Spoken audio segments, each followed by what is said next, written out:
O próximo tema que a gente vai tratar agora é com... Eu vou chamar aqui ao palco a Helen Rakes. Pode já vir aqui com a gente. A gente vai refletir sobre a integração e focalização de políticas, riscos e oportunidades nos primeiros 3 anos. Helen, good afternoon, welcome. Também chamo a Cristina Kiyomi Mori, por favor. E quem vai fazer a mediação desse painel é a Marina Fragata. Vem, Marina. A Marina é gerente de conhecimento aplicado da Fundação Maria Cecília Souto Vidigal. E vocês lembrem que podem ficar à vontade de mandar as perguntas pelo aplicativo que vocês baixaram aqui no começo do nosso evento, que a Marina depois vai passar para as nossas convidadas as perguntas para serem respondidas para vocês. Bom debate, até já. Boa tarde a todas e a todos. Boa tarde, professora Ellen, professora Cristina. É um prazer tê-las e a todos vocês. As pessoas que estão nos acompanhando nos simpósios satélites e também virtualmente. Hoje pela manhã tivemos um debate bastante construtivo sobre a questão das desigualdades e do quanto a desigualdade, a inequidade afeta a primeira infância aqui em outros países, e hoje pela tarde a ideia é conversar. Vocês perceberam que a questão da desigualdade e o impacto negativo na primeira infância e na vida adulta, ela tem diferentes causas. E, claro, são questões bastante complexas. E para a gente endereçar esses desafios, a gente precisa, obviamente, de políticas, de programas que sejam capazes de atender a uma diversidade de causas. Por isso, questões como universalidade, focalização, intersetorialidade, complementariedade, são grandes desafios, e a ideia desse painel é a gente conversar um pouco sobre tanto exemplos como estratégias que podem ajudar a impulsionar essa melhor integração das políticas para favorecer esse começo da vida. Falo para vocês também, como o Dario, que hoje pela manhã estava aqui muito tocado pela paternidade, eu estou gestante, e ver os dados do início da vida, muito antes do nascimento, são muito impactantes. Eu acho que essa é alguma coisa que todos nós, sendo pais e mães profissionais, devemos nos preocupar como cidadãos e como sociedade. Então, a ideia hoje é a gente conversar um pouquinho sobre esses pontos. A gente vai começar a nossa conversa com a doutora Cristina. Eu vou apresentá-la a vocês. Vamos lá. Doutora Cristina Kiyomi Mori é professora do Programa Avançado de Gestão Pública no INSPER. Ela é doutora de Política Social pela UNB, mestre e bacharel em Comunicação pela USP, com formação e atuação profissional em processo de planejamento estratégico, desenvolvimento organizacional, facilitação de grupos, e atua há mais de 10 anos em políticas públicas e gestão governamental na esfera tanto federal quanto aqui também na cidade de São Paulo. Ela foi secretária adjunta municipal de gestão e possui também bastante experiência junto a organizações do terceiro setor, como a Fundação Renova, o Sírio Libanês, Projeto Saúde e Alegria, entre outros. A Cristina vai conversar um pouquinho com a gente sobre um estudo apreciativo que ela fez das recentes estruturas que a gente tem cada vez mais crescido no Brasil, que são os comitês intersetoriais da primeira infância, em diferentes níveis, os desafios, os pontos positivos e como a gente pode utilizar esses espaços para impulsionar a qualidade das políticas ofertadas lá na ponta. Cristina. Obrigada, Maria. Obrigada. Bom, como a Marina falou, então, eu fiz um estudo apreciativo para entender como é que estava a implantação da governança que é prevista no marco legal da primeira infância, nessa lei federal. E aqui são as várias... Essa apresentação vai passar por todos esses itens, Vou falar um pouco sobre o estudo, seus principais achados, como é que está o perfil desses comitês, a importância deles, a força, os reflexos na ponta, mas a parte mais legal é quando chega nas boas práticas, porque tem muitos exemplos interessantes que outros municípios, outros estados, os outros entes podem usar, e aí falar um pouquinho de desafios e conclusões. Então, esse estudo, né, focou na constituição dos comitês como uma estratégia de política intersetorial para a área da primeira infância, em diferentes esferas governamentais, com essa lógica de que esses comitês servem para promover uma visão e uma abordagem mais integral e integrada para atendimento à primeira infância, ao desenvolvimento infantil.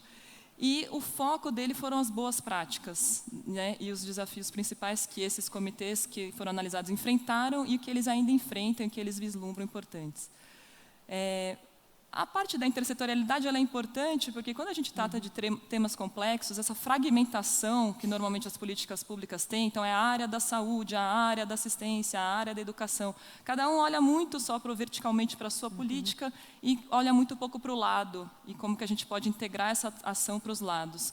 A complexidade dos problemas tratados demanda intersetorialidade, porque as causas dos problemas são multidimensionais, né? E tem um limite sempre que essa dificuldade desse diálogo e dessa atuação conjunta.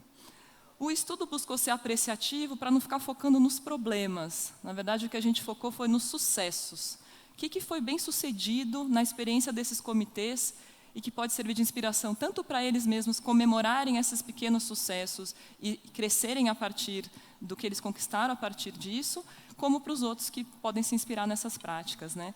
Então, é esse foco no que gera vida e saúde para o sistema, né? E não no que está dando errado, no que precisa ficar nesse olhar mais negativo. E olhamos para 4 comitês, um no governo federal, o do estado de São Paulo, um que é regional, da região de Jundiaí, aqui, congregando inicialmente 9 municípios, hoje são 7, depois eu vou explicar melhor isso, e do município aqui de São Paulo. E aí, parece uma coisa super bairrista, né, porque eu sou de São Paulo, os comitês são de São Paulo, mas a intenção era poder olhar para, né, verticalmente, se eu olho assim, da esfera federal, passando pela estadual e para a municipal, como é que essas coisas estão interligadas ou não também. Então, tinha esse olhar interfederativo que também era importante. E aí, eu adoro dar spoiler do estudo, eu vou direto para os principais achados, né? Então, o que eu concluí aqui? Os comitês são espaços importantes para promover a intersetorialidade, que eles têm como desafio comum que essa intersetorialidade aconteça na ponta, na atuação das equipes que estão nos territórios, lidando com as famílias e com as crianças, e ela vai se tornando mais tangível conforme mais perto do território você chega. Então, é muito mais tangível para um comitê municipal trabalhar essa intersetorialidade, porque ele está ali, do que o federal, que está longe, que, enfim, está pensando nas diretrizes, a coisa mais macro.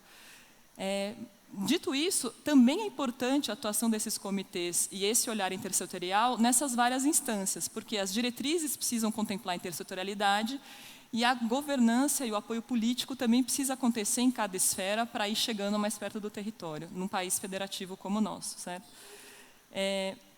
E aí uma coisa muito interessante é que essa abordagem intersetorial, ela parece que vai amadurecendo em ciclos sucessivos. Então começa com primeiro assim, o comitê sendo um espaço de encontro e reconhecimento mútuo. É a saúde entender o que exatamente a assistência faz, o que exatamente a educação faz, o que a cultura faz, o que a área de direitos humanos faz, o que a justiça faz.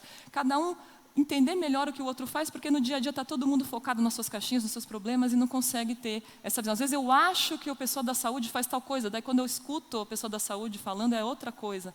Então é importante esse espaço de reconhecer, se reconhecer mutuamente, dar visibilidade para o que cada um faz naquele tema, no tema da primeira infância.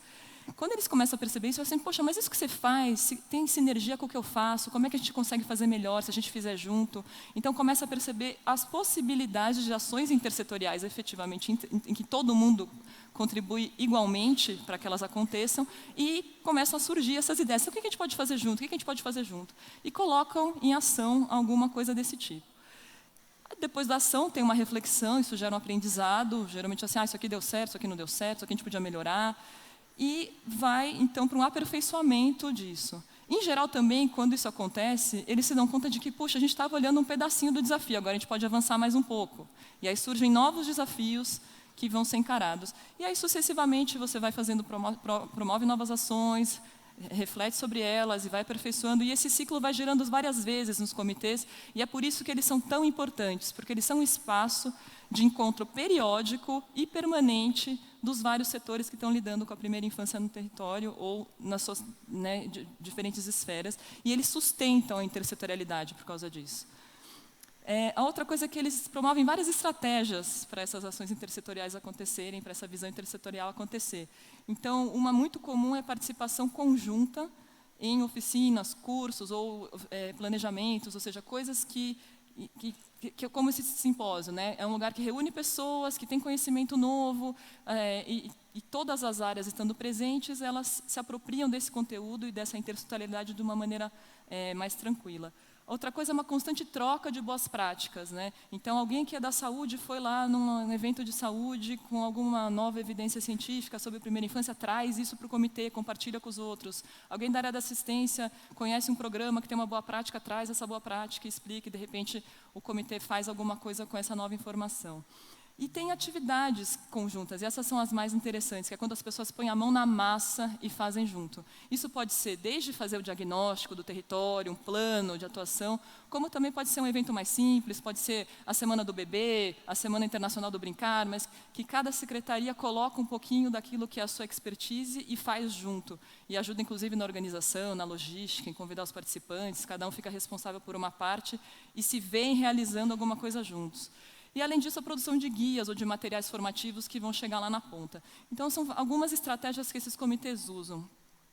Como é que eles estão, então, individualmente falando, né? Primeiro, de onde que eles surgem? O Marco Legal da Primeira Infância, essa lei, que é de março de 2016, prevê ali no seu artigo 6º que a política será formulada e implementada mediante a abordagem e coordenação intersetorial. E ela tem que articular as diversas políticas públicas. E aí, no artigo 7º, ele prevê que a União, os estados e os municípios podem instituir comitês que vão ser responsáveis por isso. O marco não obriga que os comitês sejam formados, mas ele diz, vocês podem fazer isso.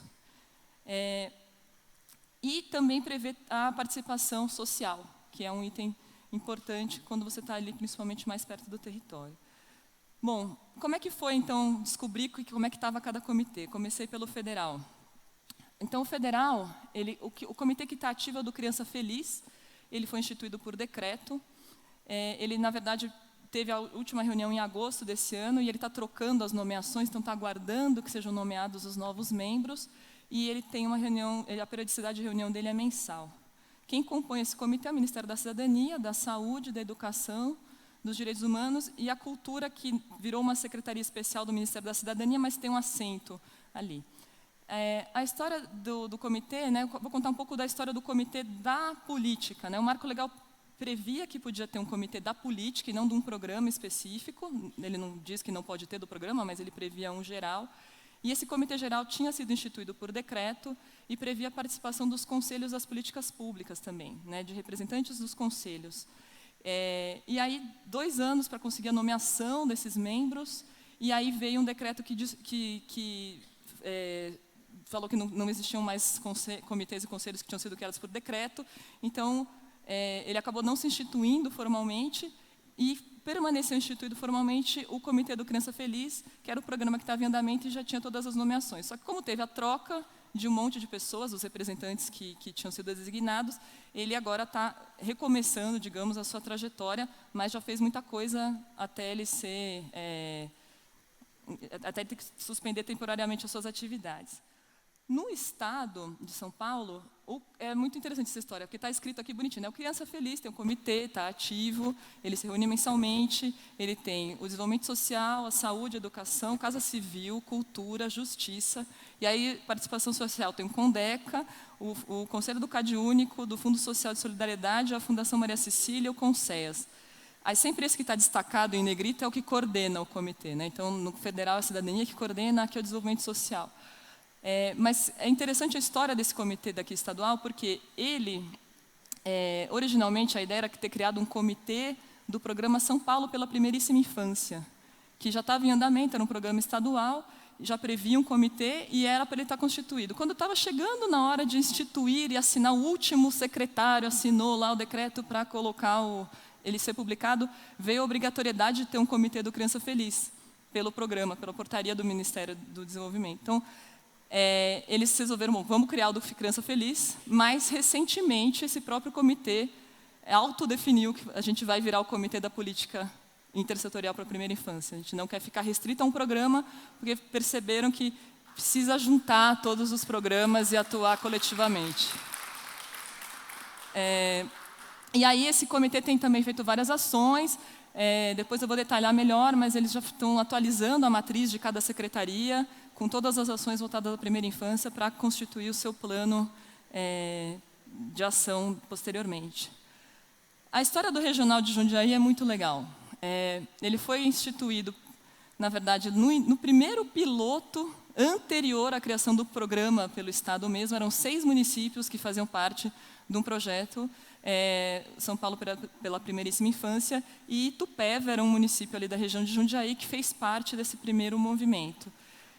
Em 2009, então, se institui um comitê com representantes dos diferentes municípios, que eram 9 municípios na região de Jundiaí na época, e ele sempre foi informal, mas ele se reúne mensalmente, periodicamente, desde 2009. E é muito ativo, tem uma coordenação rotativa, então, cada mês, a reunião é em um município diferente. Esses municípios, 9 municípios, eles eram da mesma região de saúde. Hoje em dia, 2 foram para a região de saúde de Campinas, e eles estão levando a ideia de se montar um comitê regional pela primeira infância para a região de Campinas, trazendo toda a experiência que eles trouxeram da região de Jundiaí. Então, quem senta ali é a saúde, desenvolvimento social, os 7 comitês municipais. E eles já rodaram várias vezes, enfim, já fizeram muitas ações conjuntas. Itupeva, acho que está indo para a 12ª Semana do Bebê. Todo ano é muito ativo, faz bastante coisa esse comitê. E aqui no município de São Paulo, ele é o único desses comitês analisados que, de fato, tem um comitê para a política intersetorial da primeira infância já instituído e formalizado, mas o histórico dele é muito interessante, né? Primeiro, surgiu um grupo técnico que não era formal, pensando essa intersetorialidade, fizeram um amplo diagnóstico no município, tanto com indicadores, como escutando o território, fez audiência pública, foi no território ouvir as pessoas que atuam no território, as famílias, as crianças. Depois juntaram tudo isso para montar um planejamento. Na hora de montar o planejamento, espera aí, vamos fazer uma lei que regular tudo isso? E aí criou-se uma lei municipal para a política da primeira infância, prevendo um comitê gestor formado por secretários e prevendo comitês regionais que iam desdobrar isso para o território. E aí formalizou que o município ia ter um plano municipal de primeira infância e que a cada gestão, cada mandato tem que instituir um plano de ação que vai operacionalizar esse plano municipal. Então, as 3 instâncias de comitê que eles criaram são ativas. Depois, uma resolução do comitê gestor instituiu esse grupo técnico como algo também formal. É formado por governo, a secretaria que coordena é a Secretaria de Governo, tem Saúde, Educação e Assistência, e a Secretaria de Inovação e de Direitos Humanos, e as outras secretarias todas do município podem participar caso seja um assunto que é pertinente a eles. Quem mais se reúne, na verdade, quem se reúne semanalmente é o grupo técnico, que é formado por esses mesmos membros, e também tem a participação da sociedade civil, do CMDCA e dos conselhos tutelares. E o interessante disso é que, conforme esse grupo técnico tem as pautas que demandam a deliberação dos secretários, aí eles chamam uma reunião do comitê gestor e eles deliberam. Então, por exemplo, precisava instituir os critérios que iam ser divididos as regiões da cidade para instituir os regionais. Então, chamaram os secretários para fazer essa deliberação. E aí eles estão instituindo agora os regionais. E aí, nos regionais, você tem a participação das 3 secretarias da área social, saúde, educação e assistência, e pode ter a presença dos conselhos tutelares. Ela não é obrigatória, mas eles são sempre convidados para as reuniões, e essa implementação está bem no início dos regionais. E aí acho que é interessante que a diferença no município é que resolveram que a secretaria que ia coordenar isso era uma secretaria que não era nenhuma das finalísticas. Era uma secretaria que é responsável por articulação governamental, então as outras secretarias não se sentem alguma preterida em relação à outra, todo mundo está igual ali no comitê atuando. E funciona assim para a instância do grupo técnico também. Nos regionais não, porque o governo não tem a capilaridade das outras. Então, nos regionais, a coordenação é rotativa. Cada secretaria vai coordenar por um tempo o comitê. Eles, então, como vocês podem perceber, têm trajetórias bem diferentes, né, e funcionam de maneiras diferentes, e isso se reflete em diferentes níveis de maturidade entre eles. Uma pergunta que eu fiz questão de fazer, assim, os membros que estão designados realmente participam? Ou, assim, está designado o secretário e ele manda o estagiário? Não, todo mundo que está nomeado participa efetivamente. É claro que o nível de engajamento entre as secretarias nem sempre é o mesmo, mas a percepção geral, pelo menos das pessoas que eu entrevistei, não, quem está dentro e está afim, e está engajado, e gosta de estar nesse espaço e participa de verdade. Tirando a Secretaria Estadual de Educação, que teria que participar do Comitê Estadual e do Regional em Jundiaí, e ela não acha que é muito o problema dela, a primeira infância. Eles têm processos de planejamento e deliberação e encaminhamento consensuados entre os membros, na maioria das vezes, e geralmente o que eles deliberam tem a ver com ações que o próprio comitê, os membros do comitê podem encaminhar para suas secretarias e colocar em prática. E aí, claro, às vezes demandam um secretário, uma decisão superior, eles fazem esse encaminhamento, mas aparentemente todas as decisões que fluem ali dão certo e eles conseguem dar conta. E aqui, eu já expliquei, né, que aqui em São Paulo esse grupo técnico acessa o comitê, chama o comitê de secretários quando precisa deliberar sobre isso. Então, olhando de volta para aquele ciclo que eu falei no começo, é como se eles fossem passando por esse ciclo várias vezes, né? Então, a minha sensação é assim, do governo federal, ele rodou um pouquinho esse ciclo, começou, daí troca de membro, parece que volta um pouquinho para o começo, porque você tem que colocar todo mundo de novo na mesma página, fazer esse processo de reconhecimento mútuo de novo, para ir começar de novo a fazer ações intersetoriais. O do governo do Estado já rodou, percebeu que precisa integrar todas as políticas e os programas, estão indo para esse passo de agora vamos tentar abraçar mais do que só o Criança Feliz aqui dentro. O Regional de Jundiaí rodou isso 200 vezes já, né? Não sei nem quantas espirais, porque já está 10 anos rodando e se mantém vivo e de maneira informal, quer dizer, é um engajamento incrível, né, que eles conseguiram. E aqui no município eles já rodaram bem esse ciclo para a área de gestão, mas estão começando esse processo dessa espiral nos regionais, então que agora sentam as 3 secretarias lá no território e começam a se encontrar periodicamente para ver como é que elas vão atuar em conjunto para a primeira infância. Acho que muito importante, né, perceber que eles são o principal espaço de discussão da intersetorialidade na política para a primeira infância, esses comitês. Eles são um espaço muito importante para promover isso nos contextos deles, eles têm um forte engajamento dos membros, como eu falei, e em Jundiaí ter esse caráter regional ajuda a sustentar em cada um dos 7 municípios da região os seus comitês municipais, porque daí uma prefeitura não quer ficar feia no negócio, né? Então, imagina, eu tenho lá todo mundo fazendo, e daí só meu município não está fazendo, fica feio para o prefeito no teu comitê dele funcionando, né? Então, eles sustentam o programa a partir dessa ação. E em São Paulo, aqui no município, eles construíram uma institucionalidade muito forte e tem uma força política mesmo de prioridade de governo, de colocar no programa de metas, que dá um tom dessa força institucional também para tentar chegar mais rápido lá na ponta. E aí, mas isso daí realmente acontece alguma coisa na ponta, quando a gente tem esse monte de comitê funcionando, ou é só um monte de gente perdendo tempo? E eu colhi alguns achados que demonstram que sim, faz sentido ter esses comitês funcionando, né? Então, por exemplo, por conta da atuação no governo federal, a cultura se aproximou e trouxe algumas ações possíveis para serem integradas no Criança Feliz, como eles fizeram um livro com brincadeiras tradicionais para os visitadores poderem se apropriar e passar também para as famílias. Sugeriram o uso do equipamento público que chama Praça Céus, que mudou de nome, mas enfim, essa lógica de ter um espaço que é da comunidade, que já tinha uma proposta intersetorial antes, então tem CRAS lá dentro, tem telecentro, tem 200 só no país, não tem em todos os municípios, mas a ideia é de ir usando esses espaços públicos para promover, por exemplo, leitura, brincadeiras, jogos com as crianças nesses lugares. Também tem um papel importante de ampliação da percepção da sociedade e da classe, das lideranças políticas, sobre o tema da primeira infância. Então, fazer a Semana do Bebê, convida todos os prefeitos da região, vai lá, eles entendem. Isso aqui que a gente está, né, no simpósio, a gente fica sabendo, esses achados, as evidências científicas, etc., disseminar esse conhecimento e isso se tornar cada vez mais próximo da população, da sociedade. Os eventos que os comitês promovem ajudam nisso. Também ampliar a percepção dos profissionais que atuam nas redes de atendimento de cada uma das políticas setoriais. é uma preocupação dos comitês e que chega lá na ponta. Então, promove curso, promove formação, esse tipo de evento também nas regiões, nas suas localidades. Isso vai ajudando aos profissionais a perceberem a intersetorialidade e se conhecerem, né? Viram espaços de encontro também das pessoas que estão lá na ponta executando. E aí tem um exemplo super legal, que é do SPPI, lá na região de Ilhabela.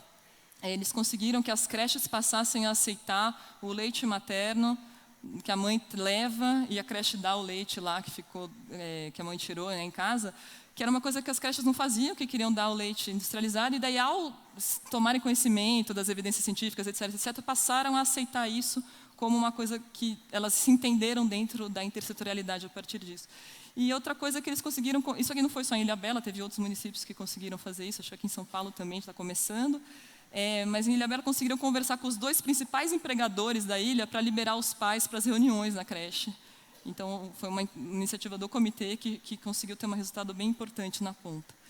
E aí eu perguntei, bom, então, se ainda não está chegando na ponta, como é que a gente chega na ponta? Como é que vai chegar mais na ponta, né?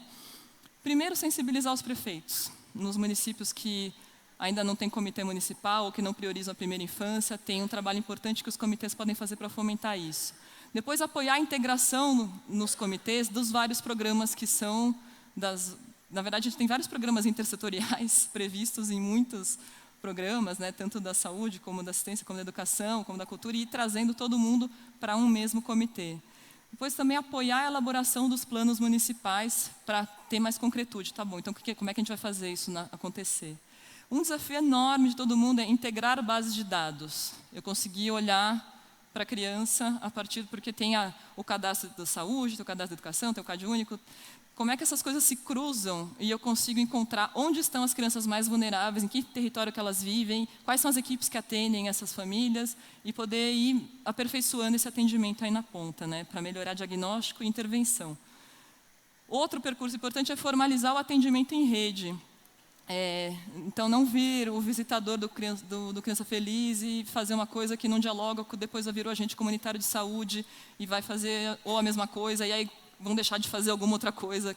Ou seja, como eu integro esses protocolos de atendimento? O município de São Paulo está fazendo isso agora, Boa Vista fez isso também, que é para qualquer pessoa que for contratada para ser um agente visitador, ou qualquer outra estratégia que tenha para atender a primeira infância, ele poder saber o que ele tem que fazer, o que está na alçada dele, o que não está, e como é que as ações se complementam entre esses vários atores que atuam lá na ponta. E, por fim, apoiar a formação intersetorial, né? Não adianta só ter uma regra dizendo que é assim, assado, assado, mas se eu não formo esses profissionais para o olhar intersetorial, vai ser muito difícil que eles atuem de um jeito que faça sentido para o que se quer, né? E aí, agora, a parte mais legal. Então, como é que faz isso aí que o pessoal falou? Como é que eu tenho que fazer para acontecer isso lá no meu município, lá no meu estado? Bom, teve um aprendizado muito legal, tanto do Comitê Federal como estadual, que é assim, eles definiram conjuntamente o propósito do comitê, e fazendo isso com apoio de oficinas, de cursos, seminários sobre desenvolvimento da primeira infância, sobre intersetorialidade, participação de todas as secretarias, ou seja, dá esse sentido comum, né, que é um passo importante. Também não ficar muito pensando assim, mas eu não tenho um comitê da política de primeira infância, então o que eu faço? Não, faz com o que você tem. Tem um comitê do Criança Feliz? Começa por ele. Tem um comitê do São Paulo pela Primeira Infância? Começa por ele. Tem um comitê de qualquer outra política, do Bolsa Família? Começa por ele. Começa a fazer o diálogo sobre primeira infância em qualquer espaço que tiver instituído, que abra essa oportunidade. Porque aos poucos vai sendo necessário convergir as coisas, vai ficando óbvio que precisam convergir as ações. Outra lição muito legal é sair da mesa e conhecer o território, principalmente quem está nas instâncias que estão mais distantes do território. Então, quem está em estado, quem está no governo federal, sai do gabinete, vai lá ver como é que acontece na ponta, porque só a realidade nos escancara assim, quais são as deficiências. Realizar eventos conjuntos, como eu já falei, e elaborar os materiais de formação em conjunto também. O estadual também tem essa prática de realizar reunião cada vez numa secretaria, para todo mundo se sentir igual ali naquele espaço. Estabelecer um regimento interno para evitar que membro formalmente designado fique faltando na reunião. Então, tem punição por falta, a resolução vai sair publicada lá no Diário Oficial, vai ficar feio se você não tiver participado. E aí eu acho que o mais interessante é esse processo, né, de execução de todas as etapas de elaboração de um plano. Então, ter um diagnóstico amplo dos indicadores, depois desdobrar isso no território, fazer a matriz das ações que cada secretaria tem, e a partir disso conseguir elaborar um plano de ação conjunto e ir atualizando isso ao longo do tempo para que isso seja um planejamento vivo, né, não fique um planejamento que foi lá para uma pastinha e ficou guardado e ninguém nunca mais viu. É para ser vivo e realmente dialogar com as necessidades do território. Outra coisa, uma boa prática do comitê aqui estadual foi produzir material de apoio à instituição dos comitês municipais. E aí tem o lado com a ajuda do prefeito ou sem a ajuda do prefeito, quais são as estratégias que são possíveis em cada uma das situações. Promover que os agentes comunitários de saúde e os visitadores se reúnam para entender os seus papéis. Também começaram um diálogo técnico com uma parlamentar que está querendo instituir botar um projeto de lei na Assembleia para a política para a primeira infância mais macro. Articular com financiadores privados coisas que às vezes não tem dinheiro para fazer um bom diagnóstico, para fazer um indicador, conseguir parcerias para isso. E acho que tem um exemplo interessante, né? A secretária estava aqui de manhã.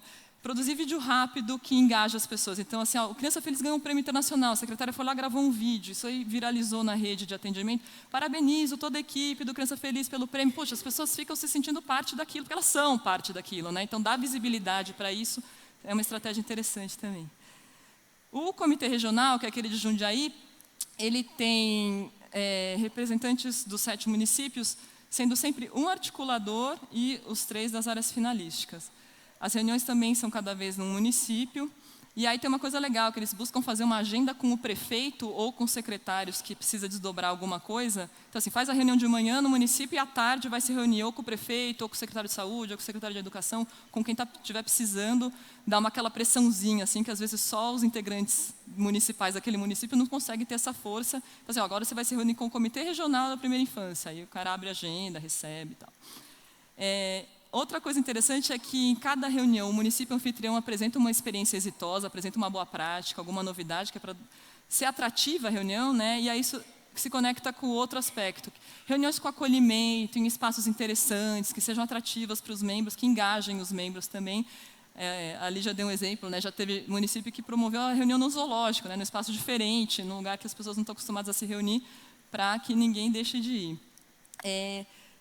Ela é uma articuladora que engaja permanentemente o grupo, né, na região, então isso é muito interessante. E ela tenta participar uma vez por mês da reunião de um comitê municipal. Então são 7, nesse mês ela vai na reunião de um, no outro mês ela vai na do outro, depois na do outro. Isso vai ajudando a dar essa conexão entre eles. E apoiar esse mapeamento, né, dos municípios do que cada secretaria está fazendo. Além disso, eles fazem uma oficina de apoio técnico no final de cada ano. Então, no ano passado, essa oficina foi uma feira de trocas. Assim, o meu município tem essa boa prática. Alguém quer comprar? Aí o outro município fala assim, eu quero comprar essa prática. Como é que faz? Faz assim, assado, assado. Tá bom. Então, em 2019, eles estão implementando a boa prática que eles compraram do outro município e vão dando reporte disso lá para o comitê acompanha como é que está o andamento disso. No final desse ano, agora, eles vão fazer uma atualização de conteúdos em primeira infância, um balanço do que foi feito e um planejamento para o próximo ano. Quando troca prefeito, né, e isso é uma estratégia muito legal de um comitê que está em ação faz 10 anos. Trocou prefeito, o comitê puxa, vamos fazer um café da manhã com os prefeitos novos para o tema da primeira infância e vamos engajá-los nesse tema. Então, ter essa força numa região é muito interessante, porque daí sempre tem um prefeito que sobrou, que não foi, né, trocado, e ele sabe já da importância do tema, então esse prefeito pode ser engajado para puxar os outros, para eles não ficarem para trás e dar continuidade à política. Além desse, que é de 4 em 4 anos, tem uma interlocução constante com secretários e prefeitos e fazer esses eventos conjuntos que eu já mencionei, na região e no município. E, por fim, no âmbito municipal, né, acho que a boa prática é ter isso como prioridade de governo, de fato, ter um arcabouço institucional robusto, que está incorporado ao programa de metas, que o prefeito tem que dar conta para a sociedade, né, do que ele vai alcançar dessas metas, ter feito esse diagnóstico amplo para a elaboração do plano no começo e ter a implantação dos comitês regionais, porque essa lógica de que a política pública não é feita só nos gabinetes, ela dialoga com quem está no território e ela vai e vem. Eu penso uma coisa aqui no gabinete e aí eu vou ver se na ponta acontece, o pessoal da ponta também traz insumos para melhorar a política. Então, com o desafio da integração das bases de dados, e quando isso acontecer vai permitir melhores diagnósticos do que acontece no território, E elaboração de protocolos integrados, como eu estava dizendo, para que os diferentes agentes que estão lá na ponta possam saber o que eles fazem, né, para fazer, de fato, uma coisa intersetorial. E aqui teve um envolvimento muito grande de organizações da sociedade civil, como a Fundação Maria Cecília, a Fundação Abrinq, o Unicef, o Instituto 06, a Bernard Van Leer, ou seja, muita gente contribuiu para que esse olhar fosse bastante fortalecido no âmbito do município. Desafios que ainda existem, e meu tempo já acabou, mas a Marina vai me dar mais 5 segundos. O diálogo interfederativo, ou seja, esses comitês não conversam muito entre si, federal, com estadual, com regional, com municipal, eles têm agendas bem independentes. Então, tem uma dificuldade aí nas nossas políticas setoriais, que tem um caráter interfederativo muito forte, né? SUS, SUAS, educação, como é que a gente também se integra entre si nas várias instâncias. Essa articulação entre os vários programas que demandam o olhar intersetorial. Tem um desafio, na maioria dos municípios, que é integrar outras secretarias além das 3, que são meio que óbvias na promoção da primeira infância, mas assim, é importante incluir a cultura. É importante, por exemplo, aqui no Estado, incluir a justiça, que vai ter o olhar para a violação de direitos, e é um olhar importante, né, para o visitador da Criança Feliz saber o que é isso. Então, acho que o desafio dessa interface com as várias secretarias.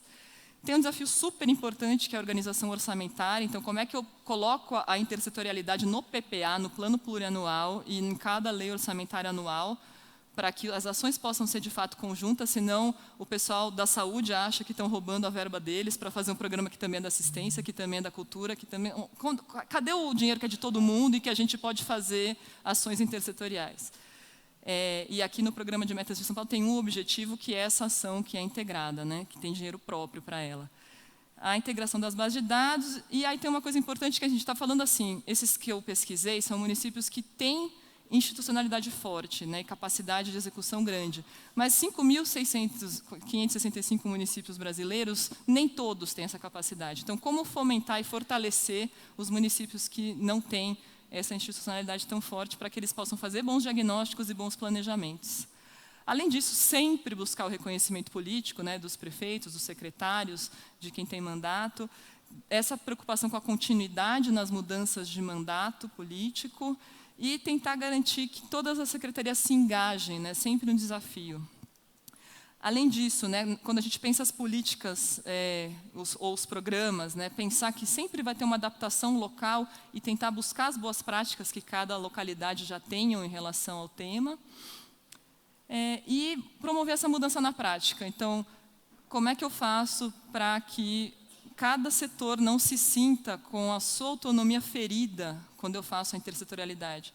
Como é que a assistência, por exemplo, que demorou tanto tempo para instituir o SUAS, etc., não se sente, agora que eu tenho o SUAS, estão querendo que eu faça um negócio aqui intersetorial, eu não quero, porque demorou para conquistar esse espaço. Então, é natural que as pessoas tenham resistência. Mas conforme você vai vendo que, poxa, se o meu visitador fizer isso, o da saúde vai fazer isso outro, a creche vai fazer esse outro, a cultura vai fazer esse outro, e o importante é a criança que está no centro ali, a família dela, isso vai se tornando mais tranquilo e deixa de ser uma disputa, digamos, entre corporações públicas e vira uma cooperação em que todo mundo está igual e não que um está se sentindo trabalhando para o outro. Não é isso, é todo mundo trabalhando junto pela pessoa que está ali sendo atendida.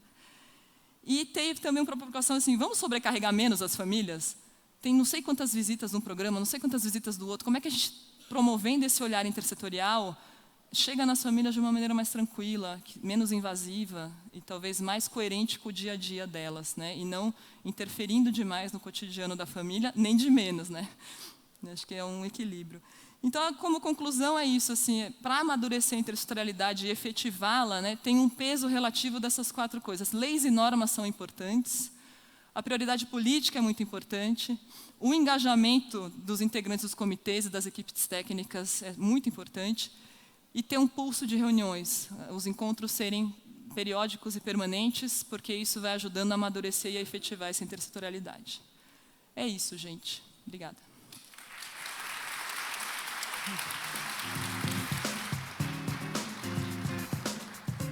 Obrigada, Cristina.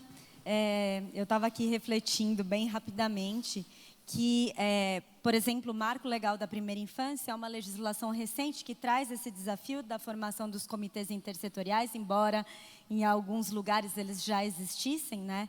Mas, embora seja uma legislação recente, a questão da intersetorialidade é um desafio das diversas políticas e nada nova, né? É um tema bastante presente no contexto, desde o nível federal até lá na ponta, como é que a gente lida com esse desafio de construir políticas mais integradas, complementares, porque acho que, no fim, né, a gente precisa alcançar aquelas famílias que mais precisam, que estão em situação de extrema vulnerabilidade, tanto quanto aquelas que já têm acessos a serviços de qualidade. Então, como é que a gente torna essa questão do acesso e da qualidade mais equitativo e, obviamente, um dos caminhos é, de fato, a intersetorialidade.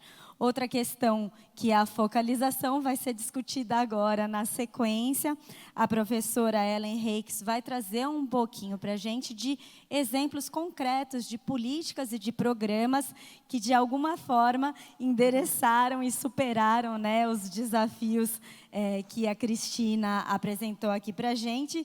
E aí eu gostaria de apresentá-la, professora. Ela é catedrática de Estudos da Criança, Juventude e Família na Universidade de Nebraska-Lincoln, nos Estados Unidos. Estuda a educação infantil, focada principalmente em melhorar os resultados e as oportunidades das crianças de baixa renda antes do início da vida escolar, considerando tanto o desenvolvimento emocional quanto a questão da linguagem, o fisiológico e o cognitivo das crianças. Seus projetos de pesquisa atuais incluem a avaliação do programa de visitas domiciliares da Save the Children, para um sucesso escolar em comunidades rurais dos Estados Unidos, e a avaliação do programa Lincoln Educare. A professora Ellen recebeu diversos prêmios, é autora de 2 livros e mais de 100 artigos acadêmicos. Recentemente, ela concluiu um estudo transcultural de autorregulação de crianças de baixa renda com a colaboração de diversos países. Professora, fique à vontade. Okay. Eu tenho alguns livros aqui. Eu vou usar o palco inteiro, pessoal. Saudações. É muito bom estar com vocês hoje. Eu vou começar os meus comentários com uma história pessoal. E eu também vou terminar com uma história pessoal. Então, eu gostaria da sua paciência para ouvir. Isso aqui está a minha história. 25 anos atrás, eu vim para São Paulo. E mudou minha vida. Tá bom? Eu tive a oportunidade de visitar um programa nutricional de alimentação nas favelas em São Paulo. Eu fiquei tão emocionada com esse programa, com a necessidade, os bebês. E eu quis muito ajudar. Mas eu sabia que eu não estava numa posição para ajudar muito com isso. Eu tinha meus próprios filhos, meu marido, etc, etc. Mas quando eu voltei para os Estados Unidos, eu decidi que talvez eu devesse fazer alguma coisa para bebês com risco no meu próprio país. Eu saí do meu trabalho, eu já tinha dirigido um programa para crianças que estavam se desenvolvendo bem, e eu comecei a trabalhar no Departamento de Saúde em Washington do governo. Eu participei de um programa de avaliação e desenvolvimento. Então, algumas pessoas entendem esse programa que ela chama de Head Start. É um serviço para as crianças menos favorecidas do país.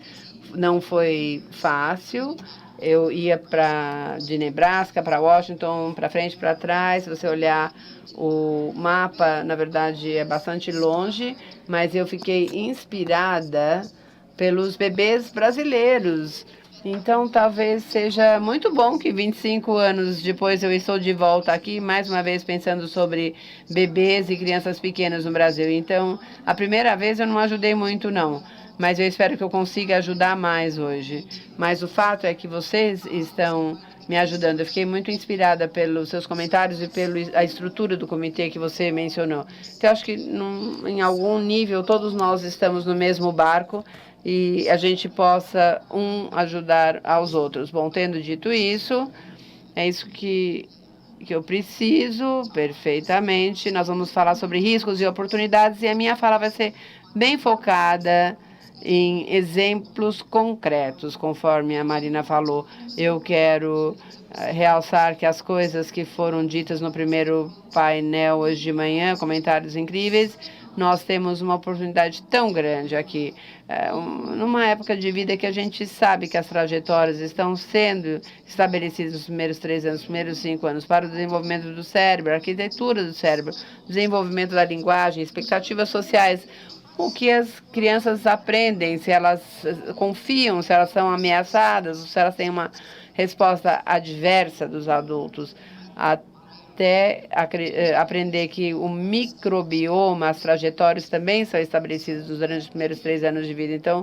o que poderia ser mais importante do que focar nos primeiros 5 anos de vida? Então, eu vou pedir, por favor, um copo d'água e eu gostaria de realçar continuamente a importância dos 3 primeiros anos de vida. Eu quero falar sobre os tipos de intervenções que têm tido um impacto positivo nos Estados Unidos. E muito obrigada. Nós já falamos sobre alguns deles e avaliações rigorosas que nós vemos. Como é que a gente pode assegurar que famílias vulneráveis tenham acesso a esses serviços? E também o que eu vou falar quais são alguns exemplos nos Estados Unidos que fizeram isso, que têm como objetivo serviços que atendem crianças pequenas que estão em risco e como que esses serviços se integraram. Então, eu vou falar sobre uma coisa muito específica. Eu não vou falar sobre um programa pré-escolar, sobre integrativo. Foi um programa de demonstração, a gente aprendeu muito com isso. E eu também não vou falar sobre esse Head Start, mas como parte do BES. Eu vou falar sobre Educare e Sixpence. São 2 programas. Alguém já ouviu falar de Educare? Seria educação, cuidado. Alguém já ouviu falar de Sixpence? É um programa específico do Nebraska.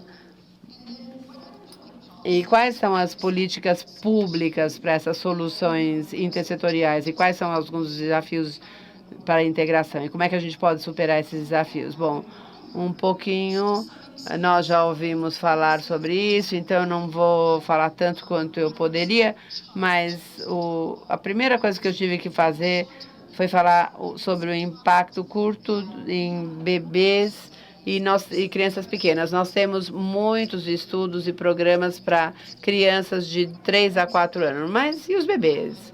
Eu vou dar alguns exemplos para vocês desses programas de intervenção para crianças de 0 a 3 anos de idade, olhando os resultados cognitivos e de linguagem. Vocês estão vendo esse gráfico aqui? Todos os testes que eu vou mencionar são padronizados com score médio de 100. Então, esse é o objetivo para o nosso programa de intervenção. Primeiro que vocês já ouviram falar hoje, do Dr. Williams, é o programa Abecedarium. Eu ia perguntar quantas pessoas já ouviram, mas eu acho que todo mundo ouviu falar hoje de manhã, né? Mas foi um estudo randomizado de controle das Carolinas nos anos 70. Isso foi uma coisa crítica, foi um programa de demonstração. Então, teve um programa e ele aconteceu super bem, usando todas as coisas que a gente sabia que eram importantes. Nós não teve economia e as mães adolescentes afro-americanas, 0 a 3, 3 a 5 serviços, e as crianças foram seguidas até a idade escolar e até a idade de 21, 30, 35, mas com 3 anos, porque é isso que estou focando aqui, a gente vê que essas crianças tinham um teste de QI usando um teste comum de 101, então eles eram acima da média nacional. E o grupo controle, que tinha um score de 84, então era mais do que um desvio padrão na idade de 3 anos. O meu próximo programa são os passos prematuros para sucesso na escola. Agora, o Abecedarium foi uma demonstração e aconteceu nos anos 70. E a gente é muito grato que esses estudos foram feitos, porque a gente baseou muita literatura nisso e teve tanta advocacia baseada nesses estudos precoces, né?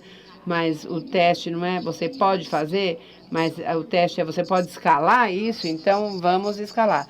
Esses passos para o sucesso escolar é um programa de visitação residencial nas comunidades rurais para crianças de 0 a 3 anos.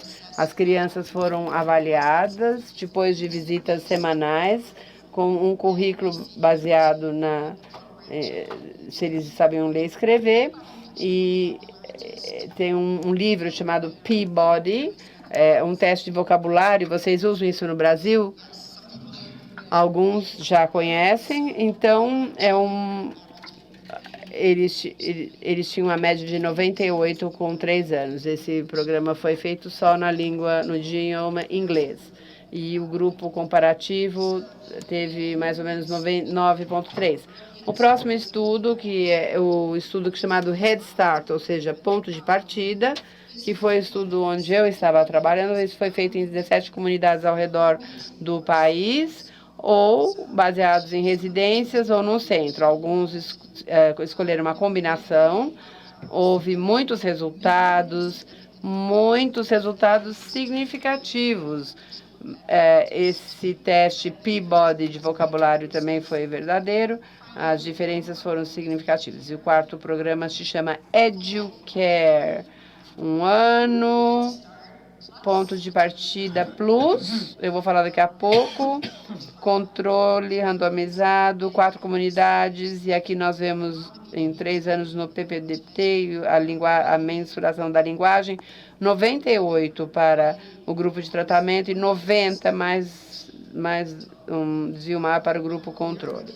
Bom, isso demonstra que, de uma meta-análise, esse programa de visitação, eles podem cortar no meio abuso infantil e o envolvimento de serviços de proteção de crianças. E o Dr. Williams falou sobre essa parceria nurse-family, enfermeiros-famílias.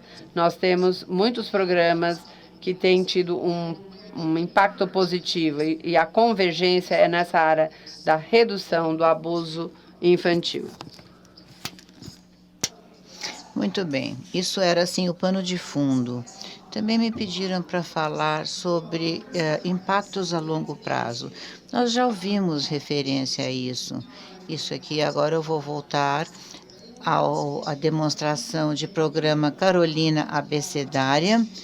E nós temos informações desde a década de 70.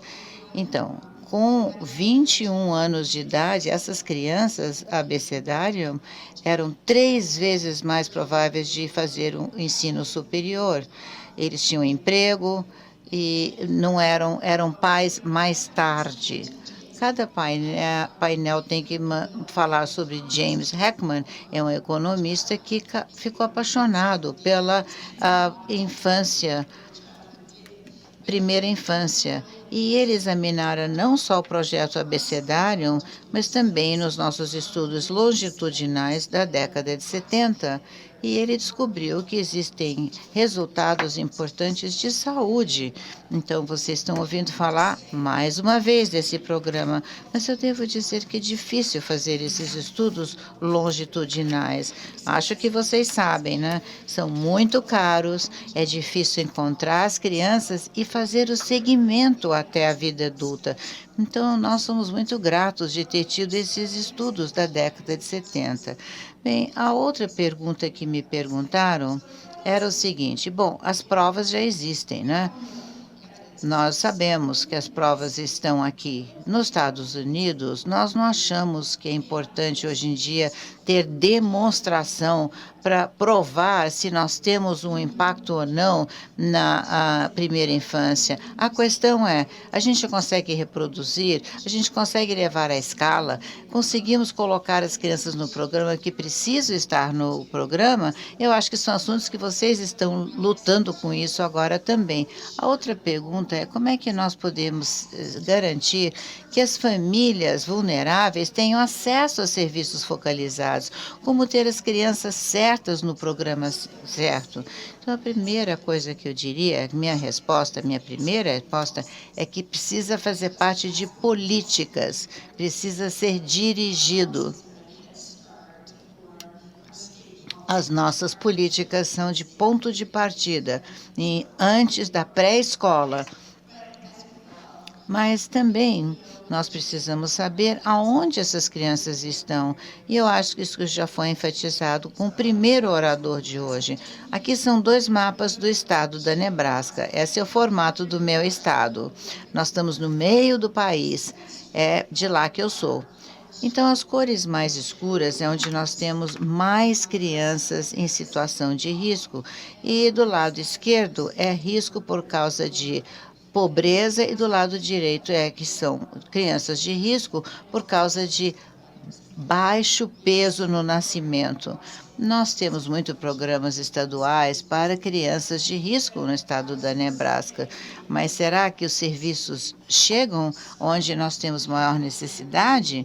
Bom, é que eu quero lhes mostrar quais são exemplos de programa nos Estados Unidos que conseguiram ter serviços integrados. E, por exemplo, o que é esse segunda ou terceira geração de programas de primeira infância nos Estados Unidos? Bem, nós aprendemos muita coisa num projeto que era de demonstração. Eu vou falar sobre o Educare, eu vou falar um pouco mais, mas era assim, um ponto de partida de um programa.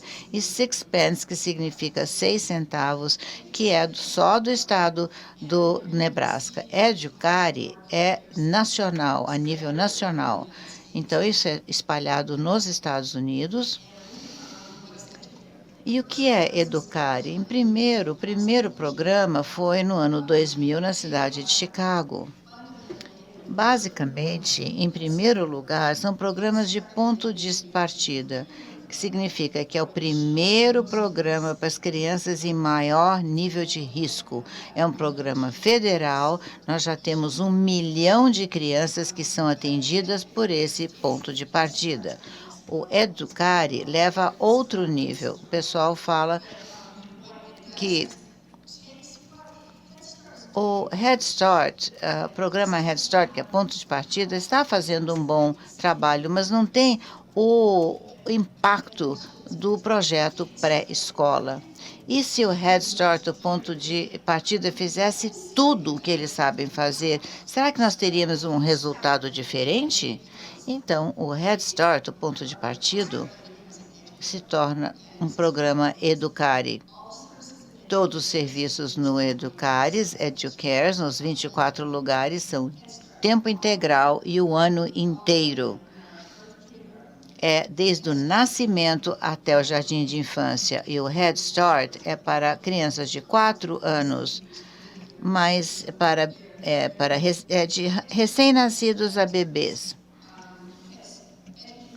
Educare melhora os índices do Head Start. O Head Start tem 2 professores e Educare trabalha com 3 professores e com recém-nascidos e bebês, e Educare teria 3. Educare tem um professor mestre para 3 ou 4 salas de aula e o professor tem que ser formado no ensino superior. O Head Start gostaria de ter, mas não tem todos os níveis. No Head Start, em muitos casos, são pessoas certificadas pelo Estado. E Educare é dirigido por dados. Isso é um ponto que eu gostaria de voltar para vocês entenderem a natureza do Educare. Então, aqui são os prédios, em cada comunidade são o mais moderno, é o estado da arte, é o que há de mais moderno.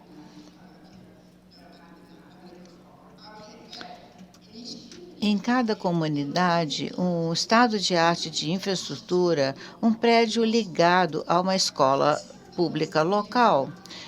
Agora, quando são do Head Start, talvez não sejam ligados à escola comunitária.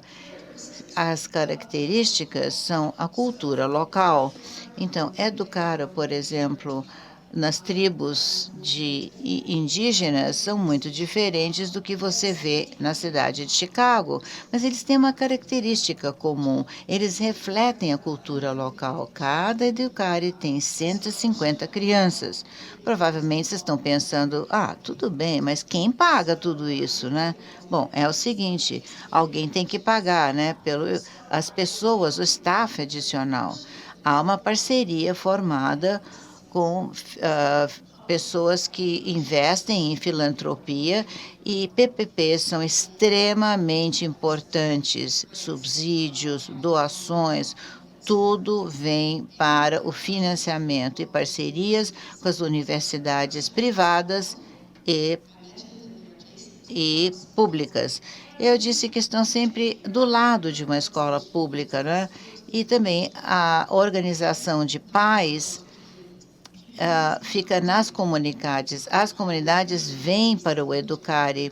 Eu me lembro de alguns funcionários 10 anos atrás dizendo, nós não vamos mais expandir porque já tinha 16 Educare, mas tantas comunidades chegam e pedem para o Educare continuar trabalhando com as comunidades. Não é fácil. Como é que eles vão fazer? Será que as pessoas que podem investir em filantropia têm o suficiente? Será que eles podem pagar? Mas ontem, estava até no Facebook, mas acho que aqui ninguém olha Facebook, né? Mas, enfim, está no Facebook, continua crescendo. Nós estamos dando impacto no nosso futuro, trabalhando com as nossas crianças e dando cuidados na primeira infância. O nosso bebê, do nascimento, dos recém-nascidos ao bebê, até os 3 anos, é onde forma o cérebro do bebê. Então, isso é vital. Cada oportunidade. Educare tem sido muito útil. Esses professores respondem bem às crianças, sabem brincar com as crianças, mostram flexibilidade e um trabalho autêntico e amor pelas crianças. Isso aparece no trabalho, nas interações do dia a dia, como vocês podem ver. Eu amo as crianças, amo as famílias, eu adoro ver esses bebês crescerem e eu adoro fazer parte desse programa.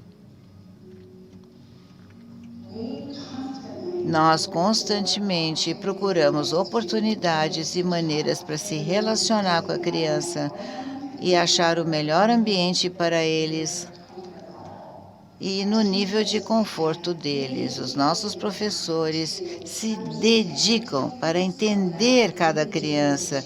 Então, é uma individualização para cada criança. Isso é vital. Eles querem cantar, querem dançar, querem pintar, querem se expressar. Você não precisa obrigar as pessoas, não. Isso é o DNA dessas crianças. Então, você descobre o que eles gostam, o que eles gostam de fazer, e você os ajuda para eles entenderem o que eles gostam e como eles vão expressar a sua individualidade. Quando eu penso a Débora na sala de aula, eu penso na cultura dela, o aspecto étnico, bem como gênero. E tem crianças com necessidades especiais também na sala de aula. E é importante para os professores entenderem isso e ter as acomodações ideais para as crianças, né?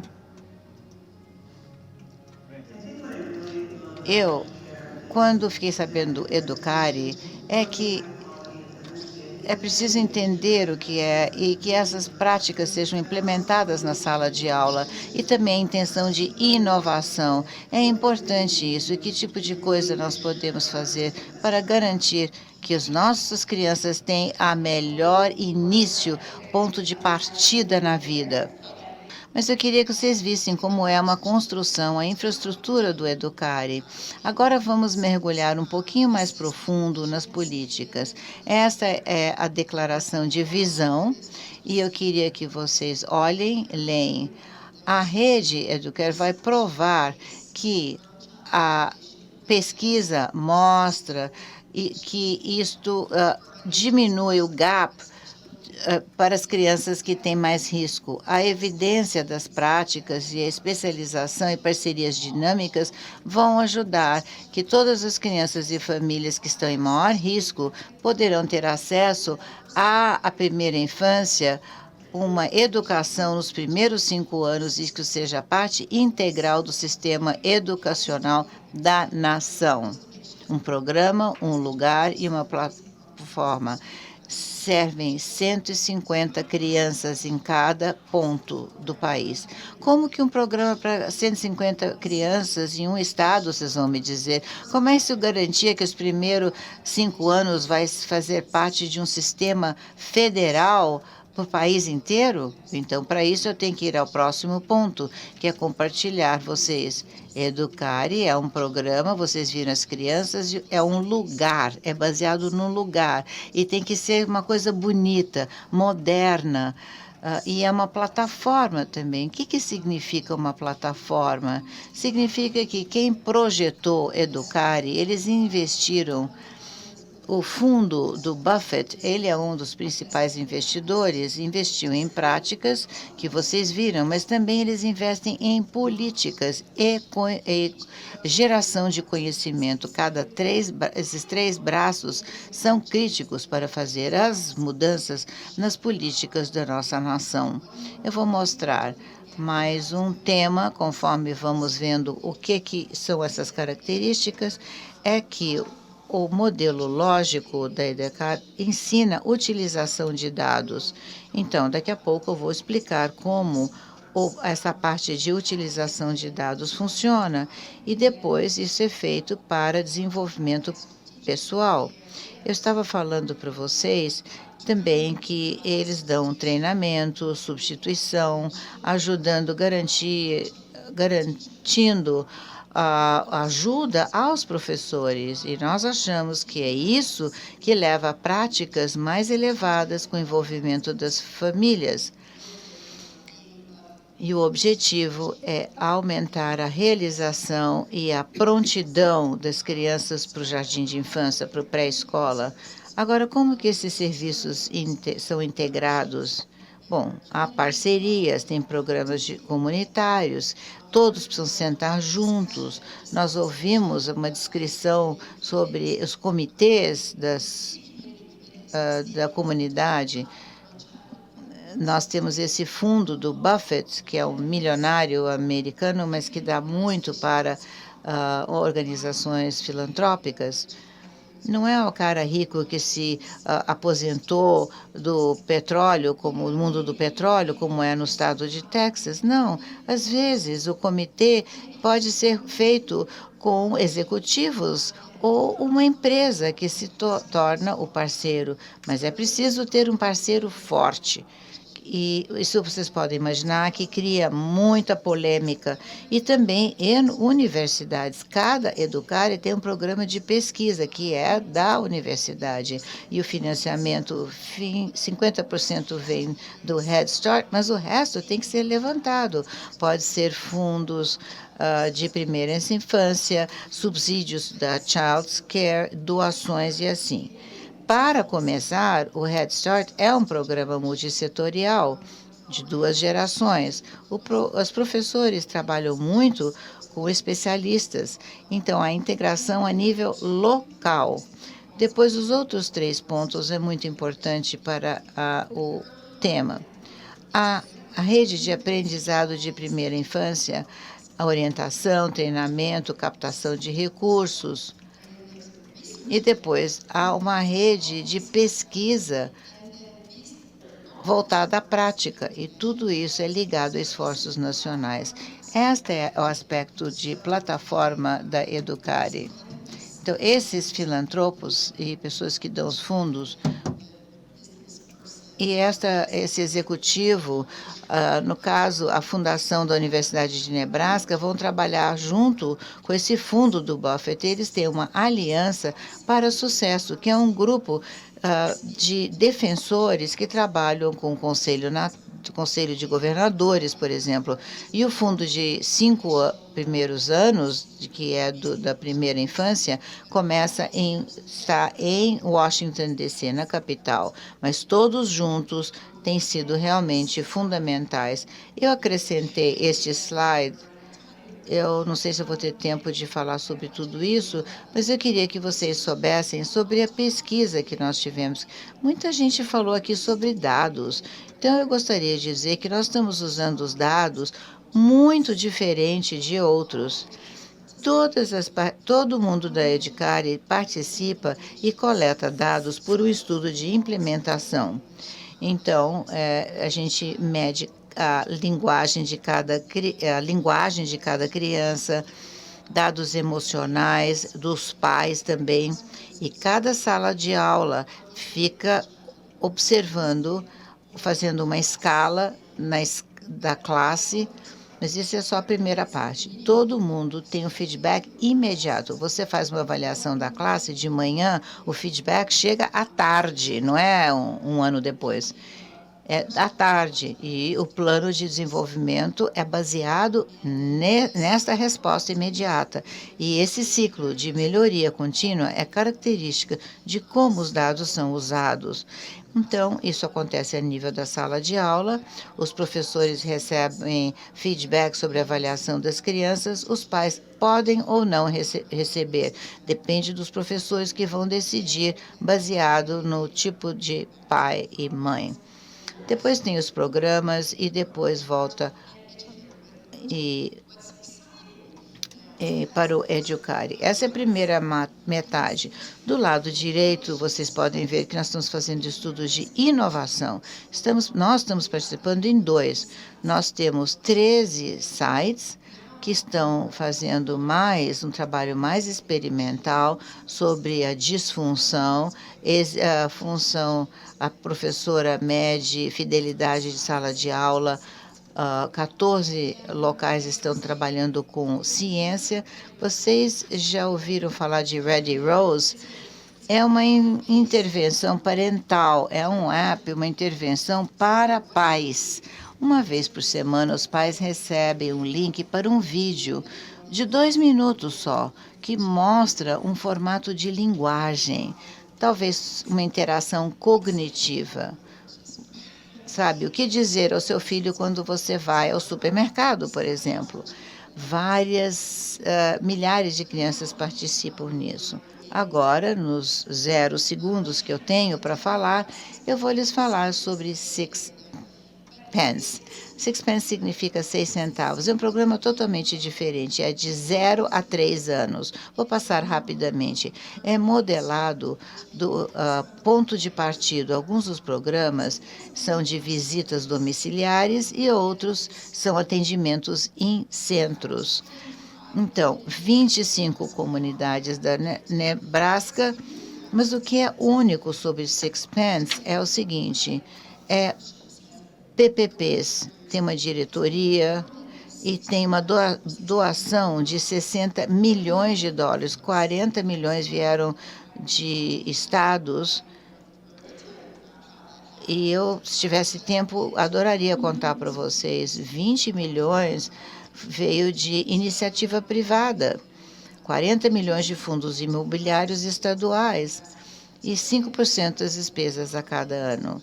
Então, a integração do financiamento e prêmios aos distritos escolares são dados, e agora nós estamos usando as escolas também para trabalhar com os proprietários locais, prestadores locais, visando qualidade. Esse é o Sixpence que está em todas essas comunidades. Eu tenho uns vídeos para mostrar, mas não vou poder mostrar, infelizmente. Então, financiamento fundos públicos privados, independentes de investimento, precisam fazer parceria com as escolas e em centros ou domiciliares. Desafios de integração, os mesmos que vocês têm também, programas isolados. Se o governo não cooperar, é difícil, mas nós estamos descobrindo como fazer isso. Sistemas de dados, todo mundo coleta milhões de dados, mas os dados não conversam entre si. Nós temos que aprender como fazer isso. O Sixpence é um ótimo programa, que nós estamos levantando o nível de salário quando a folha de pagamento vem de escola pública e é igual ao salário dos professores primários. Outras pessoas que estão em creches têm um nível de salário mais baixo. Então, nós temos que trabalhar para aumentar isso também. E, finalmente, as políticas e procedimentos que apoiam a integração, coisas que eu diria a parceria público-privada, no nosso caso, usando escolas como centro de atendimento. Nós temos comitês também a nível comunitário e estadual. É como se fosse um guarda-chuva, né? Esses procedimentos têm sido muito úteis. Agora, o controle comunitário, tudo começa a nível comunitário e depois vai aumentando, usando pesquisa e avaliação, mas agora de uma maneira mais formativa, porque... E também nós temos treinamento, mentoria e supervisão centrais com as nossas redes. E meu último slide são meus netos, esses dois. Muito obrigado.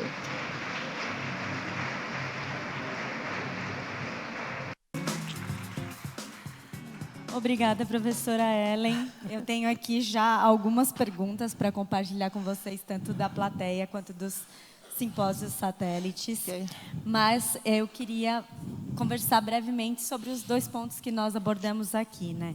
A complexidade de você atender à desigualdade num país de dimensões continentais, né? Com uma população de primeira infância muito significativa. Nós estamos em cerca de 20 milhões de crianças de 0 a 6 no Brasil, das quais 1/3 em situação de vulnerabilidade. E para a gente endereçar esses desafios, como a gente viu aqui, existem alguns elementos chaves, como a integração, intersetorialidade, a focalização, mas na prática é bastante difícil, né, a gente conseguir que as políticas públicas consigam, de fato, lá na ponta, oferecer essa atenção integral, especialmente para aquelas famílias que estão em mais extrema vulnerabilidade, portanto, mais invisíveis aos serviços públicos. Existe também algumas discussões, alguns debates aqui no Brasil em relação a questões éticas de, bom, se eu estou oferecendo a uma criança, eu deveria oferecer a todas. A questão da universalização das políticas, né? E como é que, então, a gente conseguiria construir uma plataforma que, ao mesmo tempo, entregasse às crianças o mínimo que todas deveriam acessar, mas que também considerassem elementos que a gente discutiu aqui e também na parte da manhã, né, que considerasse as questões da pobreza, raça, depressão materna, enfim, o local de moradia. As evidências, como você disse, professor, estão aí, né? A gente sabe da importância dos primeiros anos de vida e o quanto esses fatores de adversidade, de estresse, afetam a vida dessa criança, desse adulto e das gerações seguintes. Então, eu gostaria de começar a abrir esse diálogo com vocês, perguntando, de fato, como é que nós podemos construir políticas que alcancem a todas as crianças.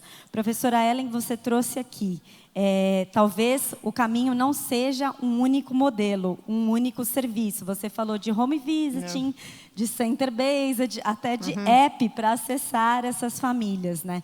Então, a primeira pergunta é nessa perspectiva. Um pacote único para todos, diferentes pacotes que atendam às necessidades.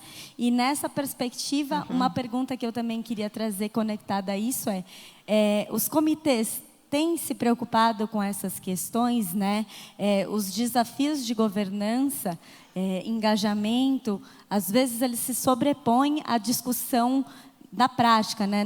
Da realidade do como fazer. Então, queria trazer essa pergunta para vocês. Ok.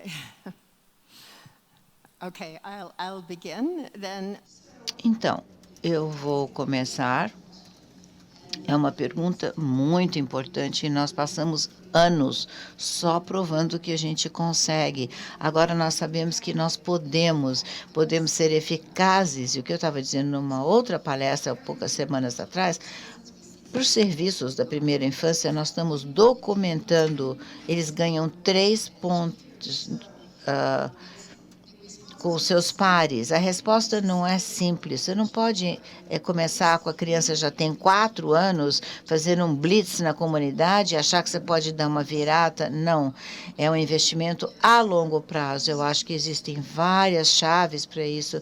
E eu adoraria poder contar uma historinha de Lincoln, Nebraska, que é a minha cidade de nascimento. Mas eu gostaria de voltar ao primeiro orador que eu ouvi hoje de manhã. Nós ouvimos falar dos dados populacionais. Começa ali. Você precisa saber onde estão essas crianças, em que bairros, quais são vulneráveis, coletar isso e documentar ano após ano. Então, a gente pode ver, nós estamos oferecendo mais serviços do que nós dávamos 10 anos atrás. No Nebraska, nós temos 3 vezes mais crianças em escolas públicas do que nós tínhamos 10 anos atrás. Então, nós não estamos 100% lá, mas nós conseguimos progredir. Nós não saberíamos se nós não tivéssemos os nossos dados. Outra coisa sobre a cidade de Lincoln. A cidade de Lincoln é um processo muito legal e muito democrático. Eles votaram nos assuntos mais importantes da comunidade. E a primeira infância foi uma das 3 coisas. Então, isso é uma questão que a comunidade abraçou, sabe? Sabe como as comunidades do norte da Itália, eu sei que as pessoas sabem, eles abraçam uma ideia e a comunidade inteira se dedica. Então, eu estou convencida como você, que, na verdade, isso começa a um nível comunitário, que nós temos que olhar os nossos dados, fazer um estoque, e lá em Lincoln, não adianta dizer temos esse programa simpático, esse Educare, ou esse programa de visita domiciliar. Não adianta, porque tem centenas de crianças que não estão sendo servidas. Então, essa iniciativa obrigou todo mundo a dizer, não, nós queremos atender a 100% das crianças de alguma maneira. Tem alguns modelos de serviços muito bons, de visitas domiciliares, onde você pode entrar no modelo, ou, por exemplo, uma visita depois do nascimento, ou você tem semanais com serviços mais intensos que perduram por 2 ou 3 anos. Eu acho que nós sabemos como fazer isso, não é? Eu acho que a preocupação primordial dos comitês é com a ponta. Então, a discussão de governança é que governança nos permitirá chegar melhor à ponta. Assim, claramente, é isso que é o cerne. E eu acredito que tem essa discussão da focalização versus a universalização, mas os programas acabam tendo algum foco, certo? Então, o Comitê Estadual, por exemplo, em São Paulo, ele não consegue dar conta dos 600 e tantos municípios que tem, escolher um critério de vulnerabilidade. A gente começa pelos municípios que mais precisam. Não significa que a gente nunca mais vai olhar para os outros, mas a gente começa por eles porque é onde mais precisa.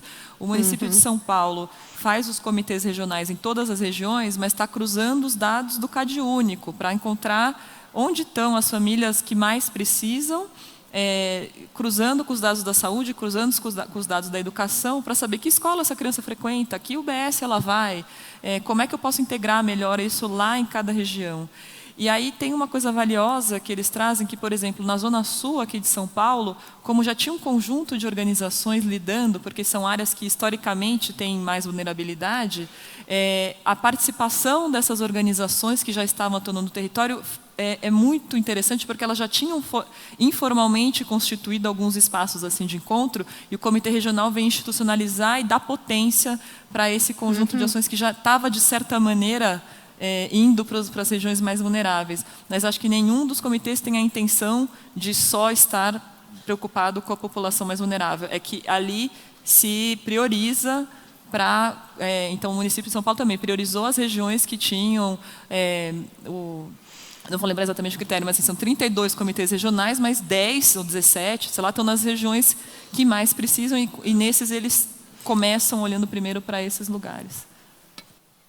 Obrigada. Eu acho que essa perspectiva é a que está conectada com o que nós vimos de desafios hoje de manhã, né? Que, de alguma forma, os gestores precisam fazer escolhas e como essas escolhas são feitas se desdobram no impacto das políticas.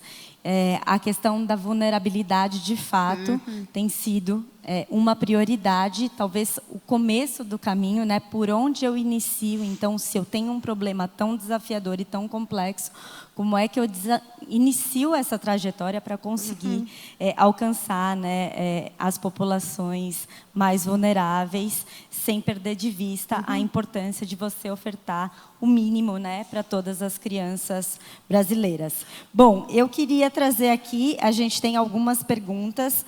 Vou começar por uma da nossa plateia, que pergunta para a Cristina. Cristina, quais os fatores mais críticos da gestão da mudança organizacional para facilitar esse processo de convergência setorial?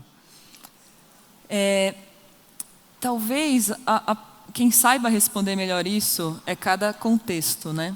Então, eu não sei se tem uma resposta única. Eu acho que justamente o comitê é um espaço interessante para descobrir quais são as principais amarras que estão naquele contexto, daquele território, para desamarrar. De uma maneira mais geral, acredito que seja instituir esses mecanismos de governança de fato colaborativo entre as diversas áreas e conseguir garantir esses elementos de institucionalidade, por exemplo, orçamento, né? Quer dizer, não é que é um pré-requisito, mas em algum momento a discussão vai chegar aí, né? E não tem problema nenhum se o comitê começa com uma secretaria cuidando do seu orçamento, a outra do seu, porque é assim que as coisas funcionam hoje, né? Mas provavelmente ao longo das discussões vão se achar novos mecanismos para lidar com a intersetorialidade de uma maneira que seja mais eficiente também do ponto de vista do uso dos recursos.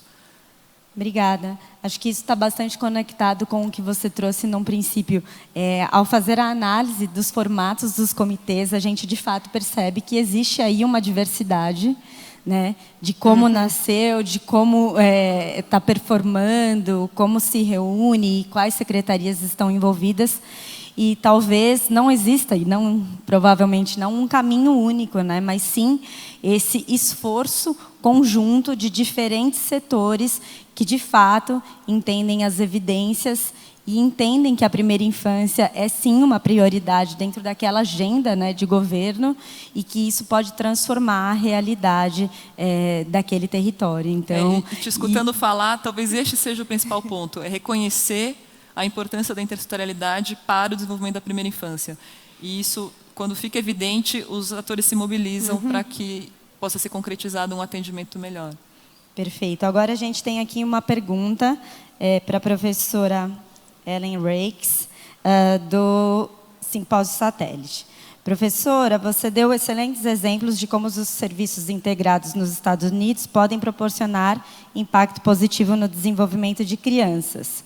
Os mesmos princípios podem ser aplicados no Brasil, nas políticas e nos programas? Considerando o contexto brasileiro que você conhece, né, quais deveriam ser as áreas prioritárias para os governos federal, estadual e municipal, e como podemos medir ou reconhecer políticas efetivas? Bom, eu quero fazer um comentário sobre a primeira pergunta.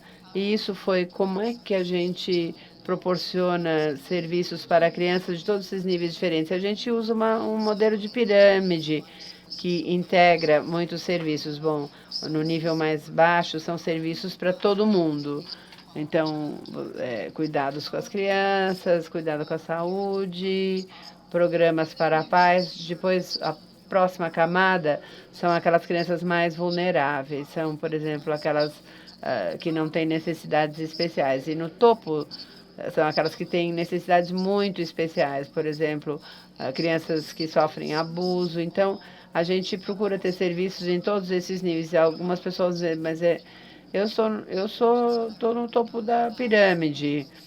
E outra pessoa vai falar sobre universalidade, mas a esperança é unificar Agora, se esse tipo de modelo EduCare funcionaria no contexto do Brasil, é uma pergunta muito interessante.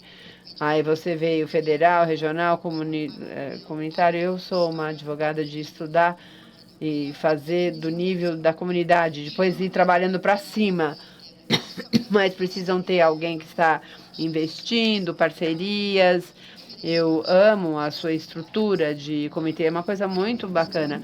Quando a gente fala sobre esse modelo EduCare, eu não sei por que esse modelo não funcionaria em um outro contexto cultural.